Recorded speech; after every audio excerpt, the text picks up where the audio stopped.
would you assess Joe Biden's response to the Communist Party of China's provocations? I think it is, it's betraying the nation. Betraying the nation from Texas Congressman and Chairman of the House Foreign Affairs Committee, Michael McCaul. He joined me on Sunday Morning Futures yesterday.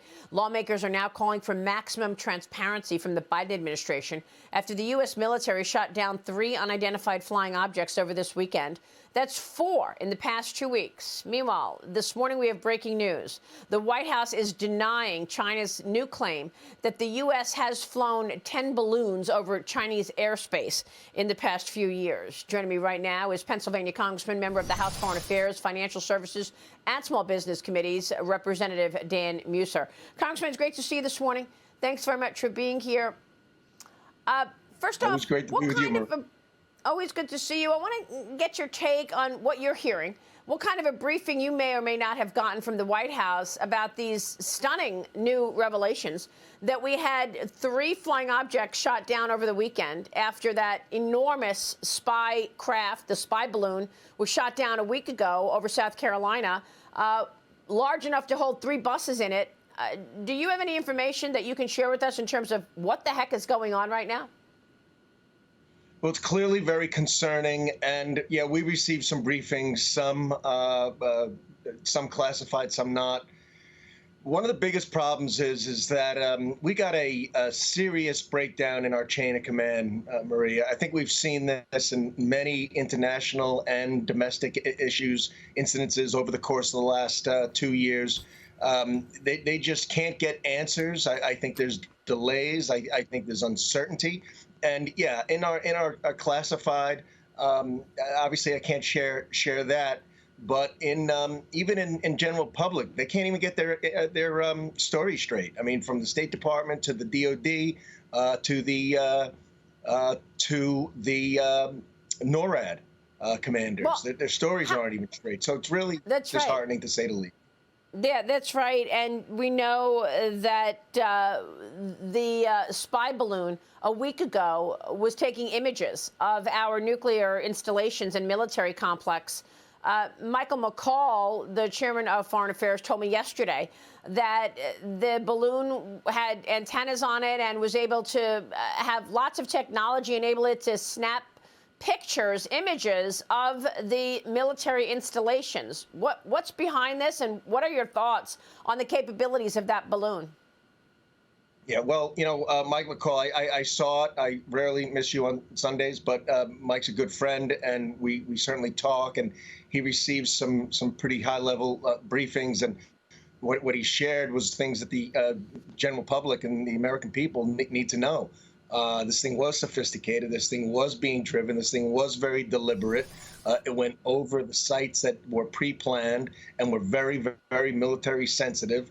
So we have a serious issue. And the idea that it was left to just carry out its mission, if you will, and then all of a sudden it became a national security threat once it came off our East Coast. So again, a real breakdown in their decision making. And you see how they've been reacting to the others, and they meaning the Biden administration, and this whole nonsense with we have such objects over China. Let's face it, if that were the case, we would have known a lot better what to do with these if it was something that was a regular thing. So look, we just got to, America, we got to look after our interests. It's very, very difficult having a president who has no real strong decision-making power. It's like a boat without a captain, a baseball team without a skipper, a football team without a head coach. Unfortunately, that's how I feel, and we've got to work on it. We've got to have a better and stronger America, and China needs to know it. Congressman, is the feeling within the Foreign Affairs Committee that all of these unidentified objects are from China? What happened this weekend? I mean, we don't know what these unidentified objects are this weekend. We don't have any guidance if this is a continuation of what the CCP has been doing or not. I don't know. I've not received that information, and I don't think the White House or our Defense Department, National Security is aware of exactly where those came from. Yeah, they're going to pick up the debris and find out from there. Well, I'm even more scared now after hearing that the DOD may not know either. In the meantime, President Biden is slamming you and your colleagues, the Republicans. He did so during the State of the Union.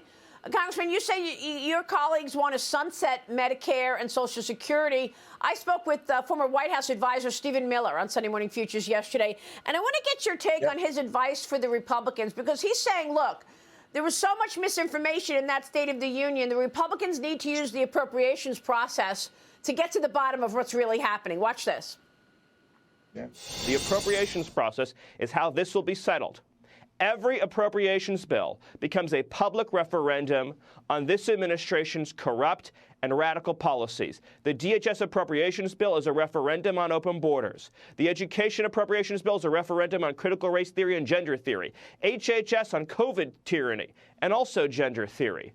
The Department of Commerce bill is a referendum on China and most favored nation status and our soaring trade deficit.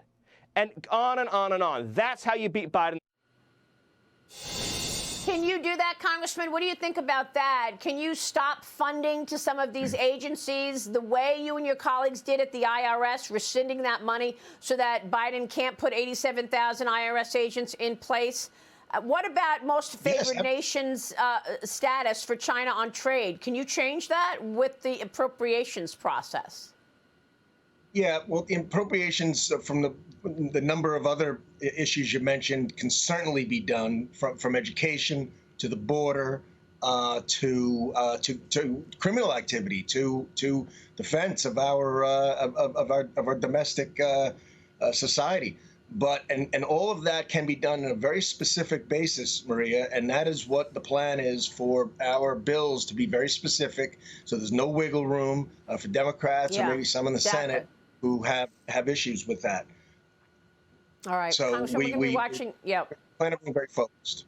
All right, we're going to be watching your leadership on the appropriations process. It could be a good lever to pull. Congressman, before you go, I'm sorry about your Eagles. Yeah, thanks. You know, I thought maybe I was going to be talking to you today from the top of a light pole on Broad Street, but we came up a little bit short.